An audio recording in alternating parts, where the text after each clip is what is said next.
واش فراسكم باللي الشبح اللي مشى ضرب ايران داز من حدانا ومن فوق بزاف ديال الدول حتى شي واحد ما دا مجال وبلا ما تبقى رد البال مع الطياره اللي العالم كله تبعها ونسى واحد الطياره اخرى اللي تخطط فيها هذا الشيء كامل. كيفاش داروا خططوا لهذا الشيء وسط هذا الضغط كامل؟ واش العقل يقدر يتقبل باللي الحرب دابا سالا وكل شيء كيحسب له بدات؟ صبر انا غادي نجيب لك كل شيء من الاخر. انا امين العوني وهذا برنامج من الاخر على قناه عربي 21. ما تعذبش راسك غتفهم كل شيء من الاخر. كل شيء شاف في التلفازه هاد الطياره هذه وبينوها باللي هي اللي ضربات ايران وبانت هي البطله في هذه القصه، ولكن كما كنقولوا ديما الهضره ديال الاخبار كتبقى في الاخبار. هاد الطياره سيادنا طاير في ميريكان في الوقيته اللي كتكون بصح ميريكان غتاخذ قرار عسكري او شي ضربه موجعه. واش هاد الطياره هي كتضرب؟ لا، هذه كيطيروا فيها اللي كيقرروا شكون اللي غيضرب، كيطيروا فيها القاده. هاد الطياره مجهزه باحدث التقنيات باش حتى شي واحد ما يسمع اش كيتقال فيها وحتى شي واحد ما يقدر يقرب ليها، وتوقع الروينه في العالم كتبقى هي امنه. كيطلعوا فيها القاده العسكريين الكبار والشخصيات الكبار ديال الولايات المتحده الامريكيه، غالبا واحد 9 ولا 10 الناس، وكيجلسوا في طاوله القرار. وهذا الشيء اللي وقع بالضبط قبل ما يضربوا ايران. طلعت هاد الطائره يوم القيامه من ولايه لويزيانا وطارت في السماء وبقات كتحرك وكتمشي في مسارات مختلفه. هي في الاصل كانت غاديه لواشنطن، ولكن الطريق ديالها كانت كتعوج وخدات وقت طويل بزاف باش توصل لواشنطن. بعض المحللين قالوا باللي هاد الطياره اللي مجموعين فيها هاد الريوس الكبار خداو وقت بزاف باش يفكروا واش كانوا كيفكروا اش من طياره غيضربوا بها ايران، ولا شحال من طياره غيضربوا بها ايران، واش غيضربوا المفاعلات ولا غيضربوا غير الفوق ديال المفاعلات، واللي يبينوا لايران باللي راه الضربه جايهم باش يترعدوا. بلاتي منين غدوز الطيارات الشبح اللي غتضرب ايران؟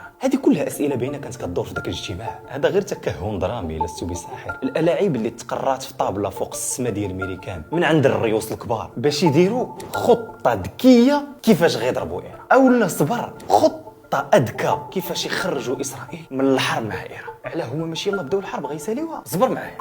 فوكس. العمليه اللي قرروا يديروا، هبطت الطياره في واشنطن، تبعتوا معايا فين وصلت؟ تبع معايا. هبطت الطياره ديال يوم القيامه في واشنطن وسالت الرحله وخداو القرار. الخطه هي هذه، واحد القاعده سميتها ميسوري، غنطلعوا منها القاذفات ديال بيتو اللي شفتوا في الاخبار وغنصيفطوهم جزيره غوام في المحيط الهادي. واش جاب هذه البلاصه الايرانيه كنتو ما غضربوا ايران؟ لا، هذا طعم. الحقيقه اللي كانت مخبيه مور هذا الطعم هو انهم كانوا موجدين 7 ديال القاذفات اخرى ديال بيتو في الجهه الاخرى. ولك ان تتخيل ان هاد 7 ديال القاذفات كانوا كيطيروا في الشرق لمده ديال 18 ساعه وكيزودوهم بالوقود، ودازوا من هاد البلايص كاملين حتى شي واحد ما حس بهم. غتقول لي علاش؟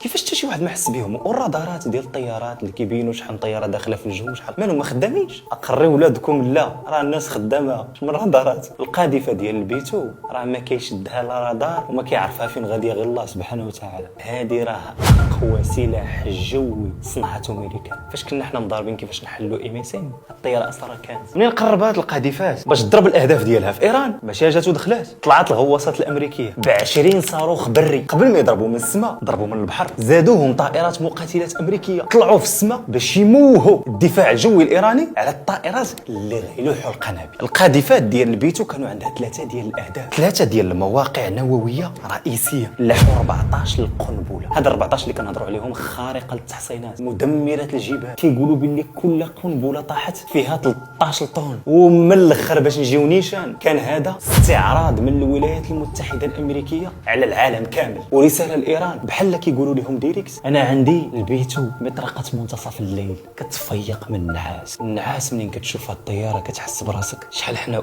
نعاسه. اللي كيشوف هاد الشيء غير اخبار راه خصو يفيق، خاص شي سطل الماء بارد. انا هنا ما كنهضرش بانحياز للولايات المتحده الامريكيه ولا لايران، انا بحالي بحالكم كنتعلم دروس، والدرس اللي تعلمته اليوم هو انه بصح خاصنا نقري ولادنا. الحل الوحيد اللي قدامنا هو العلم. ارجع معايا، شنو وقع في ميريكان؟ في ميريكان وقعت واحد الحاجه غريبه. ترامب كيقول حنا منتصرين، ولكن واحد جزء من الامريكيين قالوا له سي شكون قال لك ضرب ايران؟ وسط الولايات المتحده الامريكيه قالوا له باللي انت خرقتي القانون، ما كانش عليك تضرب ايران. كيفاش ياك امريكان باغا تحيد الايران النووي وكذا؟ علاش هما كيعارضوه؟ بس يا عم دي دوله قانون وفي كونغرس. قالوا لي علاش ما استشرتيش مع الكونغرس؟ علاش ما خديتيش الاذن من عنده؟ وخصك تشاور معنا في هذا الشيء باش تاخذ قرار بحال هذا باش تضرب ايران. واخويا بين ايران واسرائيل انت مالك؟ وانت اصلا رجل سلام وبغيتي الفلوس. هاك فلوس علاش بغيتي الحروب؟ حنا صوتنا عليك باش تسالي الحرب ماشي باش تبداها. حبس معايا، وحنا كنصوروا الفيديو ايران كتضرب القواعد الامريكيه في قطر، وهذا الشيء كيعني ان ايران خرقات قواعد الشباك ودخلات مع قطر في ازمه خايبه، خصوصا ان قطر اعترضت هذه الصواريخ اللي غاديه للقاعده الامريكيه ديال العديد اللي كاينه في قطر اللي ايران بغات تضربها ردا على الضربه اللي دارت لهم امريكان بالشبح. وهذا الشيء بالضبط علاش الكونغرس حكر على ترامب وقال له كان عليك تشاور، وحنا ما عندنا ما نديروا بهذه الحرب، حيت الرقعه ديال الحرب بهذه الطريقه غتزيد تكبر. ترامب كيشوف باللي السلام كيتحقق بالقوه، وشي وحدين في الكونغرس كيشوفوا العكس، ما عمر السلام كيتحقق بالقوه. دابا ايران دخلت في ازمه مع قطر، وها ترامب من بعد نهار من القرار ديالو زاد ترونات كثر. اولا ترامب قبل 48 ساعه كان خاصو يعلم الكونغرس بانه غادي يضرب المنشات النوويه اللي في ايران. الكونغرس خاصو يتداول هذا الشيء هذا ويتشاوروا بيناتهم على هذه الضربه ديال ايران ويقولوا له اوكي ضرب ولا ما تضربش. ترامب ما داش في هذا الشيء وعطى القرار ديريكت. الا رجعنا للور علاش بدا هذا الشيء، الا باقيين عاقلين في الفيديوهات اللي فاتوا قلنا بلي ايران وامريكان كانوا كيتفاوضوا على التخصيب ديال اليورانيوم. امريكان كتقول لايران اختي بركه من التخصيب، هاد دير امور شك بحال باغا ديري قنبله نوويه ردي البال. ايران كتقول لها اختي انا غندير قنبله نوويه ونخيل في خيل كركبيه. امريكان وصات اسرائيل على ايران، اسرائيل ما قصراتش ضربات ايران ردت عليها. امريكان نط قالت باش غنساليو هذا الشيء كامل السلام عليكم، ضرب لي دوك القواعد النوويه ورجع للور وقول لايران وصافي الله يسامح، ضربني وبكى وسبقني وشكى. بالضبط هذا الشيء اللي دار ترامب. كيامن باللي الولايات المتحده الامريكيه الا بغات تحقق السلام في شي بلاصه خاصها تفرض الاستسلام، وهذا الشيء بالضبط اللي دار على ايران، ماشي باش يبدا حرب وسط العالم، ومشى ديريكت للبلاصه اللي نايض عليها هذا الشيء، وعلى حساب الروايه ديال الامريكان بانهم سالاو هذا المشروع النووي ديال ايران. ولكن على حساب داك الشيء اللي قالت ايران مازال ما سالا. كيفاش مازال ما سالا؟ الضربات كاملين وهاد الاسلحه وهاد الروينه كحله ما سالاش، ما فرقعوهاش. كتقول واحد الروايه والله اعلم باللي ايران قرات هذا الشيء قبل ايام من الضربه، حيدات اليورانيوم المخصب من هاد البلايص وخرجت. امريكان ملي جات تضرب ضربات هاد القواعد هادو هدمات اللي هدمات، ولكن المشروع النووي باقي والله اعلم. هادو روايات. والروايه الاخرى اللي كتقول باللي حتى شي واحد اصلا ما قادر يوصل لهاد البلايص اللي تضربوا باش نعرفوا واش بصح هاد المشروع سالا وامريكان نجحات وضربات ولا لا. ولكن كيبان باللي ترامب قضى الغرض ديالو وقال لاسرائيل تقول لايران حنا مستعدين باش نديروا السلام. من بعد 5 السوايع مولاي من الضربه خرجت اسرائيل كتقول لايران حنا مستعدين للسلام. كيفاش انت غالب ومستعد للسلام؟ علاش ما بغيتيش تكمل؟ ياك انت القوي. هذا هو الغرض اللي كان،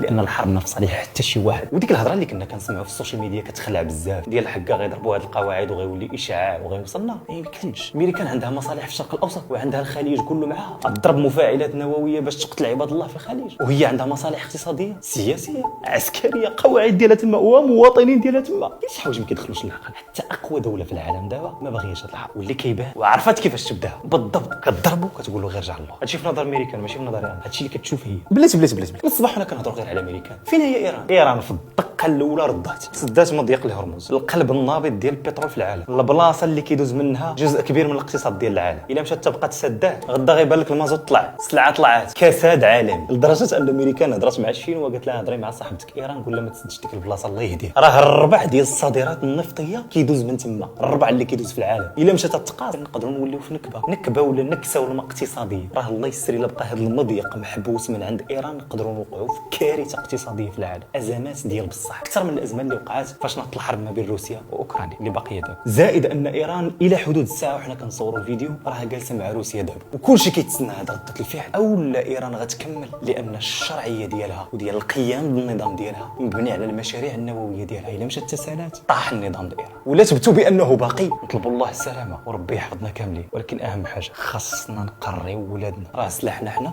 هو الجيل ديالنا اللي جاي، وخصنا نراهنوا على الورقه ديال العلم والبحث اللي كيخليك تكون عندك كلمه وسط هذا العالم بقوه الاستسلام من اجل السلام. والله يحفظ بلادنا وبلاد جميع المسلمين. وما درتش هادشي باش نقول لك دير لي لايك ولا كومونتير، هذا قرار خاص بك، ولكن المهم عندي هو تبارطاجي الفيديو باش توصل المعلومه لاكثر ديال الناس. اهم حاجه هي تنتشر المعلومه، ولا غلطنا في شي معلومه تجاوزوا علينا، هذه غير اجتهادات من عندنا باش نجيب لك كل شيء من الاخر.